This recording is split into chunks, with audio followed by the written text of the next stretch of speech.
আমাদের দৈনন্দিন জীবনে কি করছি, কোথায় যাচ্ছি কিংবা কি খাচ্ছি এই সব কিছুই কিন্তু ডেটার অন্তর্ভুক্ত। কিন্তু কখনো ভেবে দেখেছো এই সিক্রেট ডাটাগুলো যদি কোনো হ্যাকারের হাতে পড়ে যায় তাহলে কি হতে পারে? আমাদের অজান্তেই আমরা অনলাইনের এক অদৃশ্য জালে জড়িয়ে পড়েছি, যেখানে নিরাপত্তা বলে আসলেই কিছু নেই। আজ আমরা এটাই জানতে চলেছি 2018 সালে মুক্তি পাওয়া ক্রাইম থ্রিলার মুভি গুলটুর এক্সপ্লেনেশনে, যেখানে আমাদেরকে অনলাইনে লুকিয়ে থাকা অন্ধকার দুনিয়া সম্পর্কে ধারণা দেওয়া হয়েছে। তো চলো আর প্যাচাল না বাড়িয়ে শুরু করা যাক আজকের মুভি এক্সপ্লেনেশন। মুভির শুরুতে আমরা পুলিশের কাস্টাডিতে একজন লোককে দেখতে পাই, যাকে পুলিশ মূলত একটা মার্ডার কেসের জন্য গ্রেফতার করেছিল। সেই লোকটি একজন মেয়েকে খুব নির্মমভাবে হত্যা করেছে, তাই পুলিশ তার খুনের উদ্দেশ্য কি তা জিজ্ঞেস করলে লোকটা বলে, তাকে খুন করার আমার কোনো মোটিভই ছিল না, আমি জাস্ট সেই মেয়েটাকে হত্যা করেছি কারণ তাকে মারার জন্য অনলাইনে হাইয়েস্ট বেট ফিক্স করা হয়েছিল। এরপরে আমরা একজন পুলিশ অফিসারকে তার রুমে যেতে দেখতে পাই, যেখানে আগে থেকেই কাবেহা নামের একটা মেয়ে বসেছিল। সেই অফিসার যখন তাকে প্রশ্ন করে তার পুলিশ কমপ্লেন দিতে এত দেরি হয়েছে কেন, তখন সেই মেয়েটা বলে, ব্যক্তিগত কিছু সমস্যার জন্য আমি ঘর থেকে তেমন একটা বেরোতে পারিনি। এরপর সেই পুলিশ অফিসার মেয়েটির কমপ্লেন নিয়ে চলে যায় একটা সিক্রেট জেলে, যেখানে সিআইএ আভিনাশ আগে থেকেই দুজন ছেলেকে টর্চার করছিল। এখানে একজনের নাম ছিল আলোক, যে হচ্ছে আমাদের এই মুভির প্রধান চরিত্র, এবং অন্যজনের নাম আস্থি, যে ছিল আলোকের সবচেয়ে ভালো বন্ধু। তারা দুজন বন্ধু এই পর্যায়ে কিভাবে এসেছে এবং কেন এসেছে, এছাড়া কাবেহি নামের মেয়েটার কোন বিষয় নিয়ে কমপ্লেন করেছে তা আমরা মুভির আগে গিয়েই জানতে পারবো। তো এর পরের সিনে আমরা ফ্ল্যাশব্যাক দেখি, যেখানে আলোক আর আস্থি নতুন একটা ভার্সিটিতে ভর্তি হয় তাদের ইঞ্জিনিয়ারিং পড়াশোনা কমপ্লিট করার জন্য। কিন্তু ভার্সিটির প্রথম দিনেই কিছু সিনিয়র আলোক আর আস্থিকে র্যাগিং করা শুরু করে এবং তাদের দুজনকে আদেশ দেয় যে হয় তোরা নীল ছবির কোনো সিন আমাদেরকে অ্যাক্টিং করে দেখাবি, নয়তো আমাদেরকে রাবনে বানাদি জোরে মুভি টিকিট ম্যানেজ করে দিবি। এখন সিদ্ধান্ত তোদের, তোরা কোনটা করবি। তখন আলোক মুভির টিকিটটা ম্যানেজ করে দেওয়ার কথা বলে, কিন্তু আলোকের পক্ষে সেই টিকিটগুলো কেনা একেবারেই সম্ভব ছিল না, কেননা আলোক ছিল একজন অনাথ এবং তার পক্ষে তো টিকিট কেনা দূরে থাক, নিজের খরচ চালাতে অনেক কষ্ট হয়ে যায়। এছাড়াও ভার্সিটিতে আলোক সম্পূর্ণ ফ্রিতে পড়তো, কারণ তার রেজাল্ট অনেক ভালো থাকায় সে ভার্সিটির তরফ থেকে সম্পূর্ণ ফ্রিতে পড়ার জন্য একটা স্কলারশিপ পেয়েছিল। তো আলোক সেই টিকিটগুলো ম্যানেজ করার জন্য তার বন্ধু থেকে একটা ল্যাপটপ ধার করে এবং এবার সে সিনেমা হলের ওয়েবসাইট হ্যাক করে সিনিয়রদের জন্য টিকিট ম্যানেজ করে ফেলে। এখন এই ঘটনায় আলোক পুরো ভার্সিটির আলোচনার কেন্দ্রবিন্দুতে পরিণত হয়, এমনকি বিষয়টা প্রিন্সিপালের কানে পর্যন্ত পৌঁছে যায়। তখন প্রিন্সিপাল আলোককে ডেকে এনে তাকে জিজ্ঞেস করে যে সে এমন কাজ কেন করেছে যার কারণে তার ক্যারিয়ার পুরো ঝুঁকিতে পড়তে পারে। তখন আলোক সবকিছু খুলে বলে এবং সে এই কাজের জন্য ক্ষমা চাইলে প্রিন্সিপাল বলে, ভার্সিটি হচ্ছে এমন একটা জায়গা যেখানে তুমি যদি কোনো ভুল করো তাহলে তোমাকে সুযোগ দেওয়া হবে, কিন্তু বাইরের বাস্তব দুনিয়াতে কখনোই তুমি এমন সুযোগ পাবে না। তাই তোমার উচিত এই বুদ্ধিমত্তা এমন জায়গায় লাগানো যেটা এখনো পর্যন্ত মানুষ বের করতে পারেনি, আর তাহলেই তুমি এই আইজি লাইনে সফলতা পাবে। আলোকের কাছে তার প্রিন্সিপালের বলা প্রতিটা কথাই অনেক ভালো লাগে এবং সে তার ভুলের জন্য আবারও ক্ষমা চেয়ে নেয়। এরপর আমরা আলোককে তার ক্লাসরুমে দেখতে পাই, যেখানে শিবানী নামের একটা মেয়ের সাথে আলোকের রিলেশন হয়, কিন্তু ভার্সিটির শেষ দিনে আলোক শিবানীর সাথে ব্রেকআপ করে নেয়। আসলে আলোক ছিল অনেক গরিব, যার কারণে আস্থি ছাড়া তার আর কোনো বন্ধু বান্ধব ছিল না। অন্যদিকে শিবানী অনেক ভালো ফ্যামিলি থেকে বিলং করতো, যার কারণে তার বন্ধু বান্ধব ছিল অনেক। শিবানী প্রায় সময় আলোককে রেস্টুরেন্টে খেতে নিয়ে যেত, এছাড়াও সে আলোককে দামি দামি উপহার স্বরূপ জামা কাপড় কিনে দিত। তাই আলোক মনে করতো যে সে শিবানীকে তেমন একটা সুখী রাখতে পারবে না এবং তারা দুজনেই ভিন্ন ক্যাটাগরির লোক। তাই আলোক শিবানীকে এই বলে ব্রেকআপ করে নেয় যে সে তার জীবনে অনেক বড় কিছু করতে চায়, তাই সে এই ব্রেকআপ করে নিচ্ছে। এর পরের দৃশ্যে আমরা আস্থি আর আলোককে একটা অফিসের বাইরে দেখতে পাই, যেখানে আস্থি মূলত একটা ইন্টারভিউ দিতে এসেছিল। তবে আজকের ইন্টারভিউ সহ এখনো পর্যন্ত সে মোট 3টা ইন্টারভিউ দিয়েছে, কিন্তু এখনো পর্যন্ত সে কোনো জায়গায় জব করতে পারেনি। তখন আস্থি নিরাশ মনে আলোককে জিজ্ঞেস করে যে তার ইন্টারভিউ কেমন চলছে। উত্তরে আলোক জানায়, আমি এখানে কোনো ইন্টারভিউ দেইনি এবং ভবিষ্যতে আমার চাকরি করার কোনো ইচ্ছেও নেই, কেননা আমি কারো আন্ডারে চাকরি করতে চাই না, নিজে একটা স্টার্ট আপ শুরু করে নিজের ভবিষ্যৎ নিজেই গড়ব। এরপর সিন পরিবর্তন হয়ে চলে আসে 3 বছর পর। এখানে আমরা দেখি আলোক এখন একটা রেস্টুরেন্টে চাকরি করছে। একদিন রেস্টুরেন্টে সুশীল নামের একজন লোক বেহুশ হয়ে নিচে পড়ে গেলে আলোক দ্রুতই সেই লোকটাকে হসপিটালে নিয়ে যায় এবং টেবিলের উপরে থাকা সুশীলের ল্যাপটপটা নিজের কাছে রেখে দেয়। পরের দিন সেই লোকটা আবারও রেস্টুরেন্টে আসলে আলোক তাকে তার ল্যাপটপটা ফেরত দিয়ে ফেলে। এছাড়াও আলোক রেস্টুরেন্টে পার্ট টাইম চাকরি করার পর ফুল টাইম হিসেবে একটা কম্পিউটার ট্রেনিং সেন্টারে লেকচারার হিসেবে কাজ করছিল। সেদিনই পূজা নামের এক মেয়ে সেই ট্রেনিং সেন্টারে লেকচারার হিসেবে জয়েন হলে আলোকের সঙ্গে তার পরিচয় হয়। অন্যদিকে আস্তিকে আমরা একটা ইন্টারনেট ক্যাফে চালাতে দেখি, পাশাপাশি তার কাবেহা নামের একটা মেয়ের সাথেও সম্পর্ক ছিল, যাকে আমরা সিনেমার শুরুতে পুলিশ স্টেশনে দেখেছিলাম। কাবেহা যখনই বাসায় একা থাকতো, আস্তি তার সমস্ত কাজকাম ফেলে কাবেহার সাথে সময় কাটাতে চলে আসতো। আর এখানে কি সময় কাটাতো এটা তো তোমরা বুঝতেই পারছো। যাই হোক, পরবর্তী দৃশ্যে আমরা পূজাকে দেখতে পাই যে আলোককে তার সঙ্গে কফি খাওয়ার জন্য ইনভাইট করলে আলোক ব্যস্ত থাকার কারণে প্রথমে যেতে রাজি না হলেও পূজার বারবার রিকোয়েস্টে আলোক শেষ পর্যন্ত রাজি হয়ে যায়। এখানে পূজার কথাবার্তা দেখে বোঝা যাচ্ছিল যে সে ধীরে ধীরে আলোককে পছন্দ করা শুরু করেছে এবং আলোকও ব্যাপারটা বুঝতে পারে। এরপর আমরা কিছু পুলিশের গাড়িকে সেই বিল্ডিং এ প্রবেশ করতে দেখতে পাই যেখানে আস্থির গার্লফ্রেন্ড কাবেহা থাকতো। সেখানে একটা অ্যাপার্টমেন্টে একটা মেয়ের ক্ষতবিক্ষত লাশ পাওয়া গিয়েছে, তাই পুলিশ সেখানে এসেছে লাশটার ব্যাপারে ইনভেস্টিগেশন করতে। এসআই অবিনাশ যখন সেই অ্যাপার্টমেন্টে যায় তখন সে দেখতে পায় মেয়েটার একটা হাত রয়েছে অ্যাকোয়ারিয়ামের ভিতরে। এছাড়াও মেয়েটার মাথা ছিল তার খাটের নিচে এবং বাকি শরীরটা ছিল ফ্যানের সাথে ঝোলানো। সেখানে খুনি মেয়েটার রক্ত দিয়ে আলাদা আলাদা জায়গায় লেখা ছিল যে এটা কোনো মার্ডার নয়, এটা হচ্ছে একটা আর্ট, এবং সে দেওয়ালে লিখে দিয়েছিল রেড রুম। তখন একজন পুলিশ এসআই অবিনাশকে বলতে থাকে খুনিকে মেয়েটি পার্সোনালি চিনত, কারণ মেয়েটার শরীরে জোর জবস্তি বা হাতাহাতির কোনো চিহ্ন পাওয়া যায়নি। যদি মেয়েটি খুনিকে না চিনত তাহলে অবশ্যই সেখান থেকে পালানোর চেষ্টা করত। এখানে বলে রাখা ভালো, খুনি হচ্ছে সেই ব্যক্তি যাকে আমরা মুভির শুরুতে পুলিশের হাতে টর্চার হতে দেখেছিলাম। এরপর আমরা আস্তিকে পূজার ফ্রেন্ড স্মিতার সাথে কথা বলতে দেখতে পাই যে অনেক আগে থেকেই সেই অফিসে কাজ করছিল।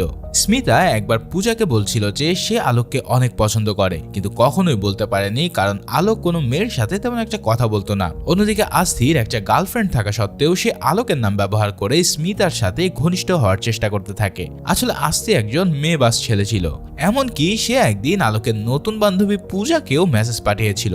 তবে আলোক আগেই পূজাকে সতর্ক করে দিয়েছিল যে সে যেন আস্থির সাথে সেমন একটা কথা না বলে।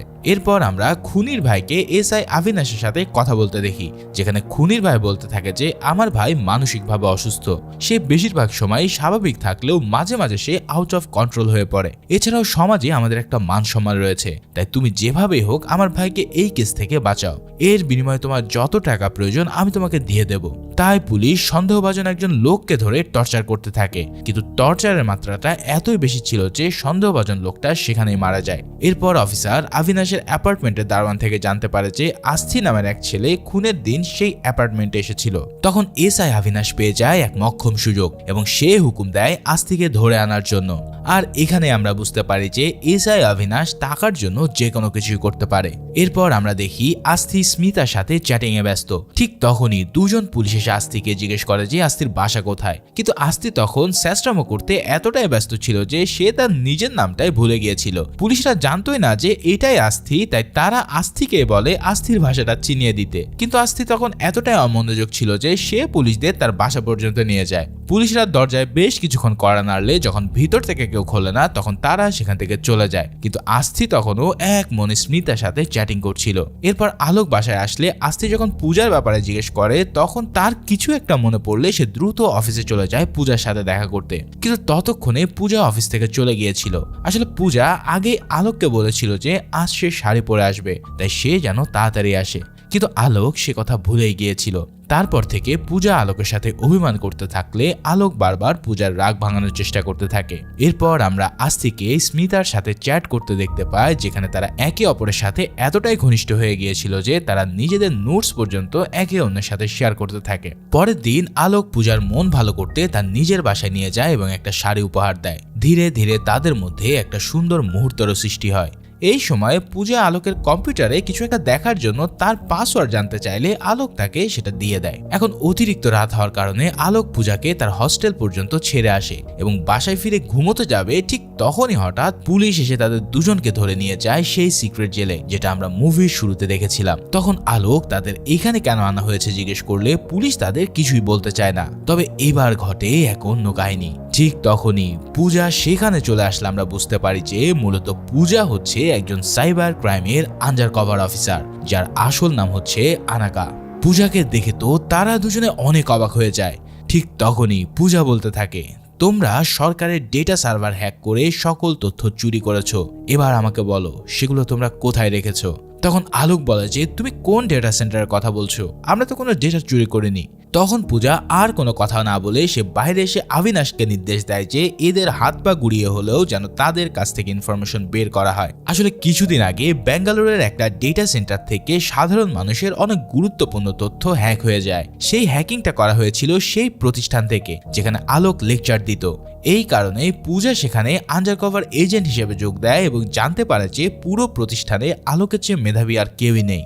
তাই তার সন্দেহ হয় যে এই হ্যাকিং এর পিছনে আলোকই থাকতে পারে। এছাড়াও পূজা ইচ্ছা করে সেদিন আলোকের বাসায় গিয়ে তার কম্পিউটারের পাসওয়ার্ড চেয়েছিল যেন সেখানে সে গুরুত্বপূর্ণ কোনো তথ্য বের করতে পারে, কিন্তু সে সেখানে তেমন কিছু না পাওয়ার কারণে শেষে পুলিশকে পাঠিয়ে আলোককে গ্রেফতার করেছিল যাতে জিজ্ঞাসাবাদের মাধ্যমে আলোকের ওই ডাটাগুলো কোথায় রেখেছে তা সে জানতে পারে। সেদিনই পূজা ওই ডাটা সেন্টারে কর্মরত পানিশ নামের এক ছেলের কাছে যায় এবং তার কাছে সাহায্য চায় এই কেসটা সমাধান করার জন্য। পূজা পানিশকে কেসের ব্যাপারে সব খুলে বলে এবং পানিশকে দায়িত্ব দেয় যে আলোক দ্বারা লুকানো ডাটাগুলো খুঁজে বের করার জন্য। এছাড়া সে পানিশকে এই কাজের জন্য এই কারণে বেছে নিয়েছিল যে কারণ পানিশ তার এই জবে আগে ছোটখাটো হ্যাকিং করে বেড়াতো। এরপর পূজা পানিশকে নিয়ে চলে যায় সিএম এর কাছে এবং তাকে বলতে থাকে 2009 সালে সরকার প্রত্যেক নাগরিকের নাম, ঠিকানা, ছবি, ফিঙ্গারপ্রিন্ট এবং আইরিশ সংগ্রহ করে সুধা নামের একটা প্রোগ্রাম বের করেছিল। এই প্রোগ্রামটা এর জন্য তৈরি করা হয়েছিল যাতে কোনো নাগরিক ফেক আইডেন্টিটি নিয়ে না থাকতে পারে। কিন্তু কিছুদিন আগে আমাদের এই তথ্যগুলো একজন হ্যাকার চুরি করে ফেলেছে। আমাদের কাছে এই তথ্যগুলো ঠিকই আছে, কিন্তু সেই তথ্যগুলো কপি করে হ্যাকার নিজের কাছেও রেখে দিয়েছে। এটা শুনে সিএম এবং পানিশ দুজনেই অনেক অবাক হয়ে যায়। তখন সিএম একটু রেগে বলে যে এত সিকিউরিটি থাকা সত্ত্বেও হ্যাকার কিভাবে ডাটা সেন্টারে সব তথ্যগুলো হ্যাক করেছে। তখন পানিশ বলে যে হ্যাকার চাইলে যে কোনো স্থান থেকে তথ্যগুলো হ্যাক করতে পারে, তবে আমার মনে হয় না যে সে ডাটা সেন্টারে এসে তথ্যগুলো হ্যাক করেছে। তখন সিএম এই ডাটাগুলো চুরি হলে কি সমস্যা হতে পারে সেটা জিজ্ঞেস করলে পানিশ বলে এতে ঝুঁকির মাত্রা অনেক, কারণ প্রত্যেকটা মানুষের সুধা অ্যাকাউন্টের সাথে ব্যাংক অ্যাকাউন্ট লিঙ্ক করা থাকে, আর এই ব্যাংক অ্যাকাউন্টগুলোর অ্যাক্সেস নিতে হলে হ্যাকারের প্রয়োজন হবে তাদের ফিঙ্গারপ্রিন্ট, যা এই মুহূর্তে সেই হ্যাকারের কাছে আছে। যদি হ্যাকার প্রত্যেকটা অ্যাকাউন্ট থেকে মাত্র 1 টাকা করেও হাতিয়ে নেয় তাহলে একবার ভাবুন সে কত টাকা হাতিয়ে নিতে পারবে। এছাড়াও হ্যাকারের কাছে টাকা হাতিয়ে নেওয়ার সবচেয়ে সহজ উপায় হচ্ছে সেসব ব্যক্তি থেকে যাদের ব্যাংক অ্যাকাউন্টে প্রচুর পরিমাণের ব্ল্যাক মানি রয়েছে। যেহেতু তারা এই টাকাগুলো ইলিগাল পথে কামিয়েছে সেহেতু তারা এই ব্যাপারে কিছুই পুলিশকে জানাতে পারবে না। এছাড়া এই সকল ডাটা বিক্রি করার জন্য ইন্টারনেটে একটা বড় মার্কেট প্লেসও আছে। এরপর সিএম সেই মার্কেটের ব্যাপারে কিছু বলতে বললে পানিশ বলে আমরা যখন ইন্টারনেটে কারোর সাথে ভিডিও কলে কথা বলি বা মেসেজ দেই তখন আমাদের মধ্যে গোপন কিছু শেয়ার হতেই পারে, আর এই তথ্যটা একজন হ্যাকার এই মার্কেট প্লেসে পণ্য হিসেবে বেচাকেনা করে। এছাড়া এই মার্কেট প্লেসে মানুষ হত্যা করার জন্য খুনিও ভাড়া করা যায়, যাকে আমরা বলি রেড রুম। এখানে কিছু সাইকো বড় লোক টাকা দিয়ে মানুষ হত্যা করাতো এবং এগুলো তারা লাইভে দেখে অনেক মজা পেত। এছাড়াও এখানে বন্দুক থেকে শুরু করে যে কোনো ধরনের ড্রাগসও কেনাবেচা হয়। এই সব শুনে সিএম বলে আমি তো এত বছর ধরে রাজনীতি করলেও এরকম ঘটনা ক্যারিয়ারে এই প্রথম ঘটছে। তোমরা চাইলে পুরো পুলিশ ফোর্স নিয়ে এই কেসটির কাজ করতে পারো, কিন্তু তোমরা এটা নিশ্চিত করবে যে একজন সাধারণ মানুষের কষ্টের 1 টাকাও যেন সেই হ্যাকার চুরি করতে না পারে। তাই দ্রুত সেই হ্যাকারকে ধরো এবং ডেটাগুলো ফেরত নিয়ে আসো। এর পরের সিনে আমরা কাবেহাকে সে পুলিশ অফিসারের রুমে দেখতে পাই, যে সিনটা আমরা মুভির শুরুতে দেখেছিলাম। এখানে কাবেহা মূলত আস্থির মিসিং রিপোর্ট করতে এসেছিল, কারণ অনেক দিন ধরে আস্থির ফোন বন্ধ দেখাচ্ছে। আসলে আস্থি যখন কাবেহাকে চিট করে স্মিতার সাথে কথা বলছিল তখন থেকেই আস্থি তার সিম চেঞ্জ করে ফেলে, আর যার কারণে কাবেহা আর আস্থির সাথে যোগাযোগ করতে পারছিল না। কিন্তু কাবেহা তো আর জানে না যে আস্থি তার সাথে চিট করছে। তখন পুলিশ বলে যে মার্ডারের দিন আস্থি বাদে আর কেউ সেই অ্যাপার্টমেন্টে ঢোকেনি, তাহলে তুমি কিভাবে শিওর যে এই লোকটাই সেই মেয়েকে খুন করেছে? তখন কাবেহা বলে যে সেই লোকটাকে আমি প্রায় সময় ওই মেয়েটির বাসায় আসতে দেখতাম। এছাড়া সেই মেয়েটি যেদিন খুন হয়েছিল সেদিনও আমি তাকে মেয়েটার সাথে বের হতে দেখেছি।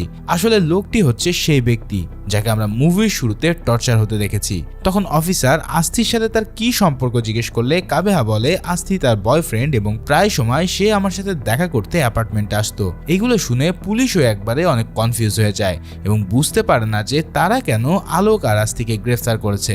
এর পরের সিনে আমরা সাইবার ক্রাইম অফিসে পূজা এবং পানিশকে কথা বলতে দেখি, যেখানে পূজা ব্যাখ্যা করছিল কিভাবে ডেটাগুলো চুরি হয়েছে। পূজা জানায় এই ডেটাগুলো হ্যাক করা হয়েছিল বেঙ্গালুরুর একটা ট্রেনিং সেন্টার থেকে। আমাদের এই ডেটা সেন্টারে প্রথমবারের মতো অ্যাটাক হয়েছিল 13 আগস্ট একটা ভাইরাস ইমপ্লিমেন্টের মাধ্যমে, যা করা হয়েছিল আমাদেরই একজন এমপ্লয়ের ল্যাপটপ থেকে।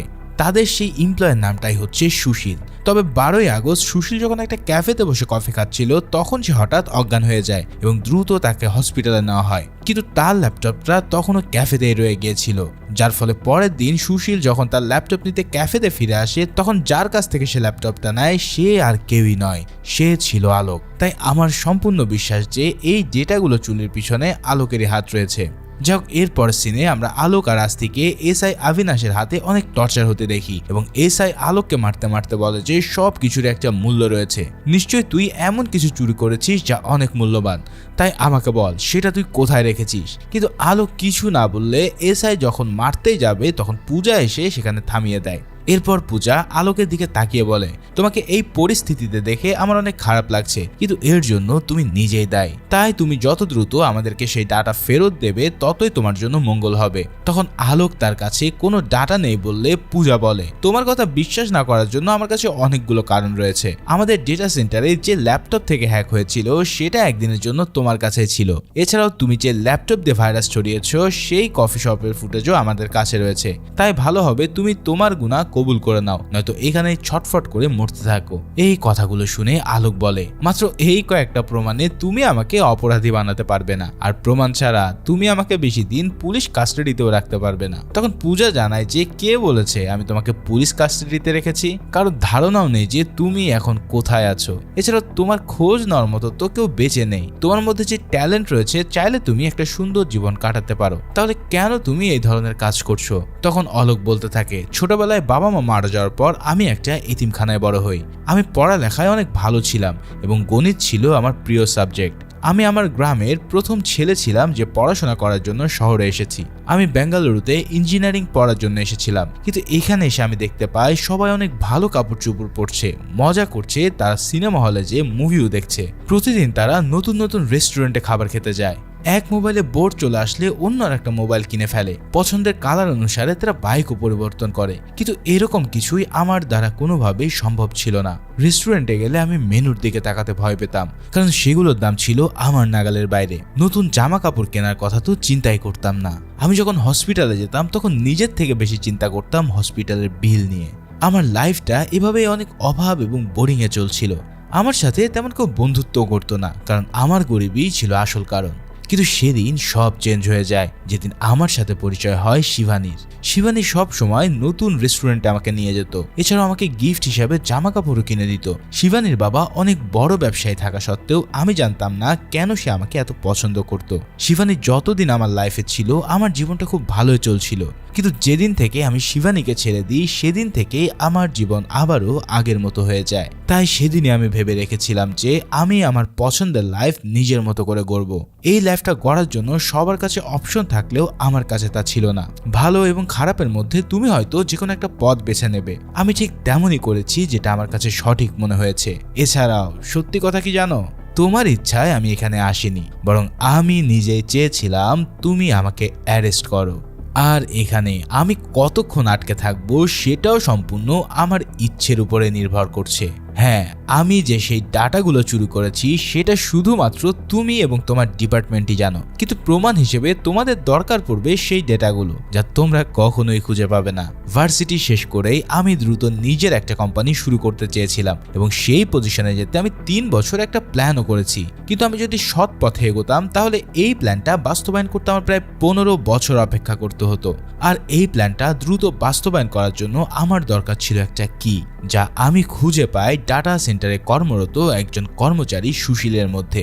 সে প্রায় আমাদের ক্যাফেতে আসতো এবং আমার দরকার ছিল তার সিস্টেমের লগইন পাসওয়ার্ড। তাই আমি তার বসার জায়গাগুলো পর্যবেক্ষণ করার জন্য সেখানে গোপন ক্যামেরা সেট করি। এক পর্যায়ে আমি তার লগইন পাসওয়ার্ড পেয়ে যাই, তবে এবার আমার প্রয়োজন ছিল তার ল্যাপটপ। তাই আমি একদিন সুশীলের কফিতে বেহুশ হওয়ার ওষুধ মিশিয়ে দিই এবং তাকে হসপিটালে পাঠিয়ে তার ল্যাপটপের ভিতরে একটা ভাইরাস ইনজেক্ট করে দিই। ফলে পরের দিন সুশীল আমার কাছ থেকে ল্যাপটপ নিয়ে যখন ডাটা সেন্টারে সার্ভার কানেক্ট করে ঠিক তখনই আমি সেই ভাইরাসের মাধ্যমে ডাটা সেন্টারকে পুরো কবজায় নিয়ে আসি, আর এভাবেই আমি সকল ডেটাগুলো চুরি করে ফেলি। তবে মজার ব্যাপার হচ্ছে ঠিক এরপরেই তুমি আমার জীবনে আসো। একদিন তুমি আমাকে বলেছিলে যে যদি আমি তোমার জন্ম তারিখ বের করতে পারি তাহলে তুমি আমাকে একটা সারপ্রাইজ দেবে। সেই সারপ্রাইজ পাওয়ার জন্য আমাদের ইনস্টিটিউট থেকে তোমার ফিঙ্গারপ্রিন্ট সংগ্রহ করি এবং সেটাকে সফটওয়্যারের মাধ্যমে স্ক্যান করে জানতে পারি যে তোমার আসল নাম আনাকা এবং তুমি একজন সাইবার ক্রাইম অফিসার। তখনই বুঝতে পারি তুমি শুধু আমার সাথে প্রেমের অভিনয় করছো এবং পুলিশের নজর আমার উপরে আছে।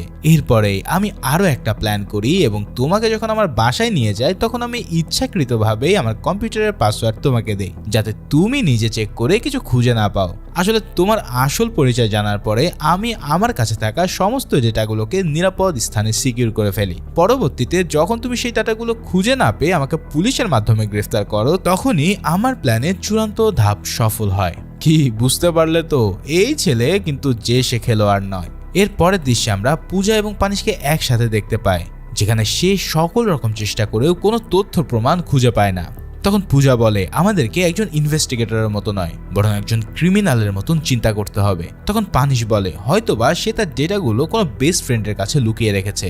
তখন আনাকা একজন পুলিশকে ডেকে এনে আদেশ দেয় যে দ্রুত আস্থির দোকান থেকে তার কম্পিউটারগুলো নিয়ে আসতে। এরপর পানিশ আনাকাকে আরো একটা জায়গায় নিয়ে যায় যেখানে পুলিশের আড়ালে অবৈধ জিনিসপত্র পাওয়া যেত, কিন্তু সেখানে তারা তেমন কোনো কিছু খোঁজই পায় না। এরপর পানিশ আলোকের টরেন্ট সার্ভার খুঁজতে খুঁজতে একটা ক্লু খুঁজে পায় এবং দ্রুত পূজাকে ডেকে এনে বলে আলোক তোমার ছবি, ভিডিও এবং ভয়েস ওভার দিয়ে একটা ভিডিও ক্রিয়েট করে টরেন্ট আপলোড করে দিয়েছে, কিন্তু আমি বুঝতে পারছি না আলোক তোমার ভিডিও এখানে কেন আপলোড করেছে।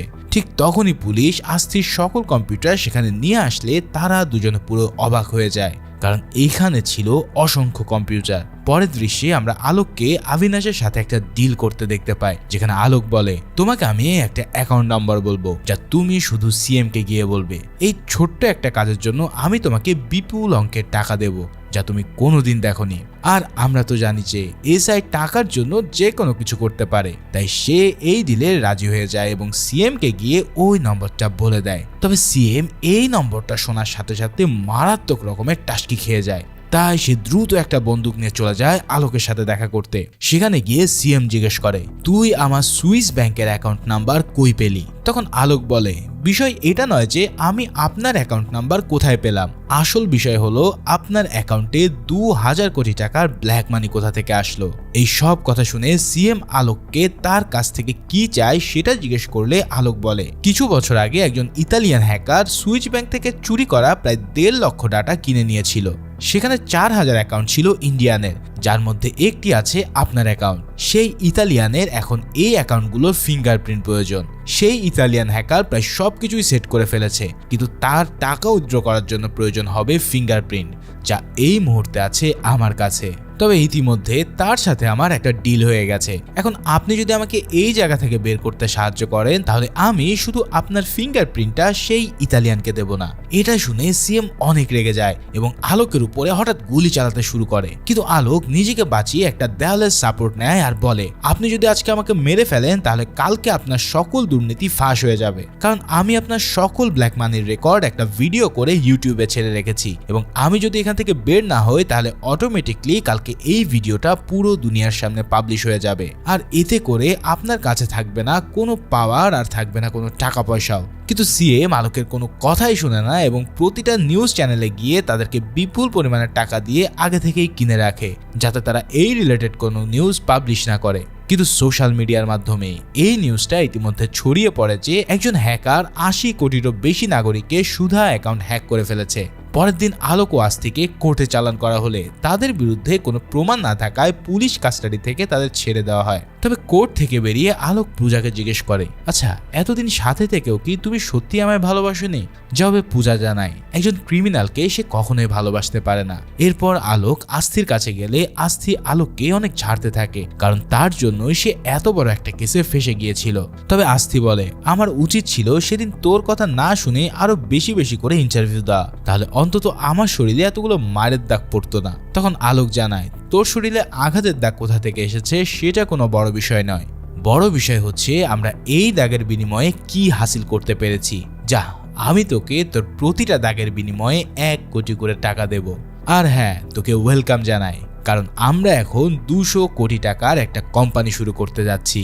এই কথা শুনে আস্তি অনেক অবাক হয়ে যায়। ওই রাতে আমরা আলোককে সেই ইতালির হ্যাকারের কাছে সকল ডাটা সেল করতে দেখি, যেখানে সে তাকে টরেন্ট সার্ভারে গিয়ে মুভিগুলো দেখতে বলে, কারণ সেখানে সকল ডাটা লুকানো ছিল। অন্যদিকে পানিশ বের করে ফেলে যে আলোক আসলে ডাটাগুলো কোথায় লুকিয়ে রেখেছিল। টরেন্ট সার্ভারের যেই ভিডিওটা আলোক পূজার ছবি দিয়ে এডিট করেছিল, সেখানকার একটা ছবির মধ্যে সেই ডাটাগুলো লুকানো ছিল, আর এই ভিডিওটার নাম ছিল গুলতো।